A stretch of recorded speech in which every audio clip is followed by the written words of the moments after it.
What's going on, everybody, and welcome back to Comic Breakdown. If you guys are new to the channel, do me a favor and hit that sub button, hit that notification bell, and make sure you're not missing any of the awesome content we have coming out. Now, for this video, we're going to be jumping into Marauders issue number 22. And if you haven't been keeping up with this line, go ahead and check out the link in my description as well as the top of this video. It will get you completely caught up on everything going on in this line. Now, this is written by Gary Dugan. The art is Matteo Lolli. Pencils is Klaus Janson. And with that being said, let's dive into this breakdown. Alright guys, so as we jump into Marauders, there's a lot of things that have been going on. Most notably, they had the Hellfire Gala. And with the Hellfire Gala, we saw the terraforming of Mars. And this is picking us up the morning after. And of course, every media outlet in the world is currently talking about this event. Not only are they talking about this, but they're talking about the UK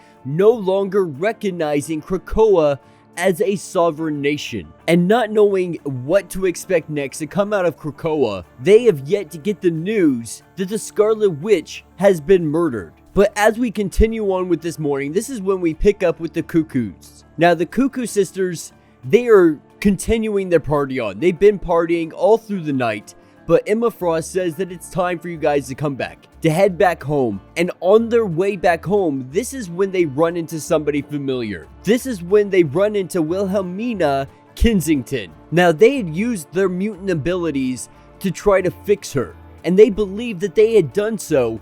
But as she sits here on the beach with tears in her eyes and a parrot appearing dead in her hands, they can only assume that they failed in some way, shape, or form. But this is when we're taken to the Quiet Council meeting. The first ones being there are Emma Frost and Sebastian Shaw, just going over the many small details that happened over the course of the evening. But before they can get too deep into any kind of conversation, Emma Frost and Xavier have a conversation privately. And he wants to let her know that before they dive into the day's issues of talking about what happened with the Scarlet Witch, he wanted to talk about the sensitive situation that arose along with Sebastian Arbor, and that his first thought was a complicated plan to resurrect his mutant lover, the one known as Lord Chantel. Now, this is somebody that Charles, he hadn't been familiar with, but after he looked her up, he was actually quite surprised. And this is when he tells Emma Frost, "Are you going to tell him, or am I?"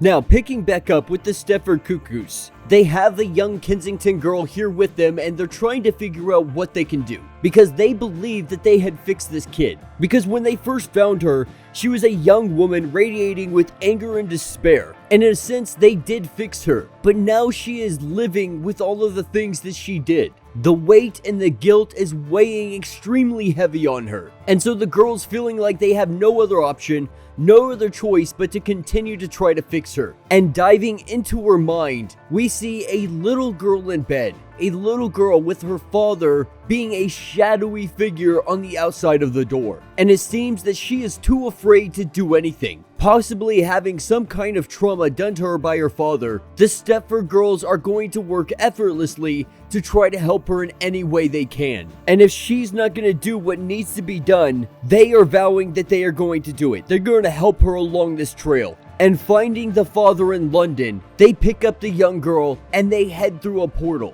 Now, this girl, at the first, she's really unsure why they're even helping. But Emma Frost once told them that they need to help women in need, and that's exactly what they're going to do here. A woman that is struggling with her trials and tribulations, the trauma that she has put through by the people she cares most about in her life. And the Stepford girls are going to help her step by step. Now, this is when we're taken back to the Quiet Council, and we're picking up with Emma Frost and Shaw. And this is where Emma Frost really divulges some rich back history that we didn't know previously, because Emma lets him know that his plan to try to resurrect his long-lost love, it's not going to work, and that he is wrong in doing so. That there is no possible way you're going to be able to do this. You think you can send Cerebro back in time and be able to fix this whole situation, but he can't. And she is ineligible for resurrection protocols because she never actually died. And Emma Frost breaks it down for him, letting him know that he saw exactly what she wanted him to see. Or better put, he saw exactly what Chantel wanted him to see. And so Emma Frost tells us the story and then tells Shaw that after I tell you this, we are never going to speak of it again. Now, Chantel had come to her and asked for her help, simply because Sebastian Shaw was a very brutal man. He was a very abusive man. Now, a little bit later, Chantel had succeeded in teleporting Sebastian Shaw further than he had ever been teleported before, and she was rewarded by being abused. But then they were attacked by an early model Synthial, and everything changed. That's where Emma Frost changed the script. Taking this brief opportunity, Emma Frost creates the illusion that Chantel is being killed by this early model Synthial. And as the Sentinel pierces her skin, we see Sebastian Shaw run over to her side. And so with the death of his loved one and the Sentinel being defeated, they vow that everyone is going to pay. Everybody that is responsible for what exactly just transpired. Because all the blame is being put on the humans. They were plotting all of this behind their back, and that their death, her death, is now on their hands. And with them getting back to the Hellfire Gala, they massacre everybody. And the hostile takeover of the Hellfire Club is now fully complete. This is exactly what Emma Frost was trying to do, and using Chantel's death was the perfect ploy to send Sebastian Shaw over the edge. And later that evening, Emma Frost tells her that she needs to get lost. She needs to be able to disappear, and she knows somebody that might be able to gather the correct paperwork and make her a ghost. And Emma Frost takes her to Mr. Fisk. And Emma Frost tells him that Chantel, she has a very unique skill set. Her teleportation is off the charts. I'm sure that she can pay off whatever debt she is going to owe you by creating these papers to make her disappear. And Mr. Fisk is more than willing to help him out. But it is not Chantel's powers that he is interested in. The powers that he is interested in are Emma Frost. And so Emma Frost did exactly what she had to do. His price was extremely high, but eventually she worked off the debt. She had to end up becoming the fixer of the kingpin of crime, but she inevitably paid off this debt. And Shaw doesn't know what to think, because at the end of the day, this was all simply a lie. Because back in those days, he was making money by playing both sides. With her death, he inevitably had to choose a side.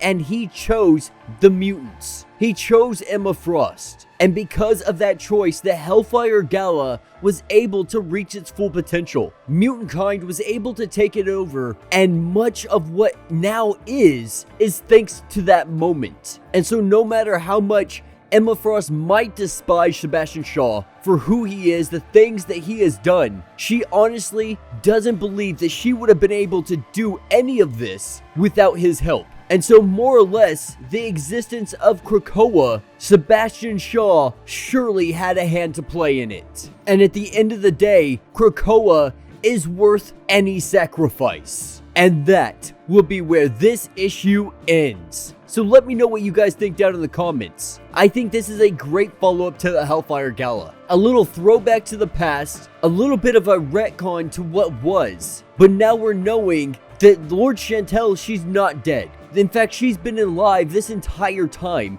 and Fisk helped her disappear and become somebody else. And so it begs the question, are we going to see her in future issues of the Marauders? Now, before we head out, I want to let you guys know we will be jumping back into our Indie Comics weekend tomorrow, starting tomorrow. So be sure to check back into the channel. We're going to try once in future with a new edited version, see how they like it, see if it'll pass their judgment of what is and what is not copyright. But yeah, if you're new to the channel, be sure to hit that sub button, hit that notification bell, make sure you're not missing any of the awesome content we have coming out, and until the next breakdown.